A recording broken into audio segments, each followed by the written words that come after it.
The Moto G has proven that they are the family industry that achieved that the technology is accessible to the world.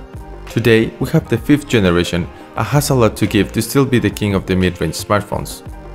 When we see and feel the new G5 for the first time, we have some mixed sensations. We love its metallic feel, the logo at the back, and especially that it's water resistant, something that we are not used to see in the mid-range phones. Another thing we really like about is the fingerprint sensor. It has a better design and works really fast. It is one of the best of its class. However, the phone has almost 1 cm of thickness, and we have to say that we didn't like the screen bezels. They are too big for the actual times, and we would like to have USB Type-C.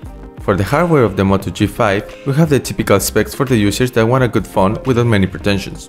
A Qualcomm 430 processor with 16GB of internal storage, where the user only has 10GB, but we have the chance to increase it via the microSD slot and the possibility to choose between 2 or even 3GB of RAM.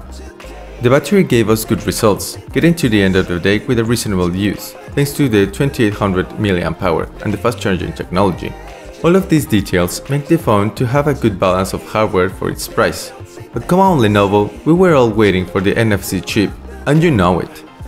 What can we say about the software of the new Moto G5? Well, it's one of the best things of this device. Lenovo is keeping the good habit that had Motorola, 100% stock Android. We're only going to find the Moto app, where we can control the gestures to activate the flashlight, the camera and the mate button of the G5.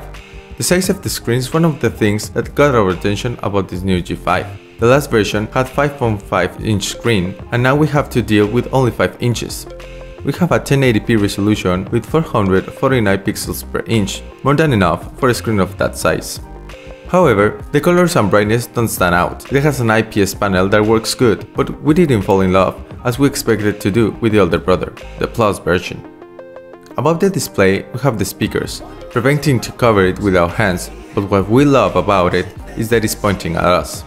At the back of the phone, we have a camera that slightly gets out of the body with a 13-megapixel resolution and an f2.0 aperture which we can use to record 1080p videos. We could talk about the results of the camera, but the best thing is that you see it for yourselves. The best way to describe the Moto G5 is that we don't think that you can buy a phone with a better camera under $200. Sounds only the night photos, where its direct competition can't do much about it, and a good HDR in automatic mode. The camera app is very simple, easy and with a nice professional mode. What about the selfies? Well, we love it. Thanks to the wide angular and the 5-megapixel of the front-facing camera, you'll make cool videos and photos for your Instagram stories. The Moto G5 is not a perfect phone. It could have a better size and an NFC chip, but without a doubt it's a very balanced phone.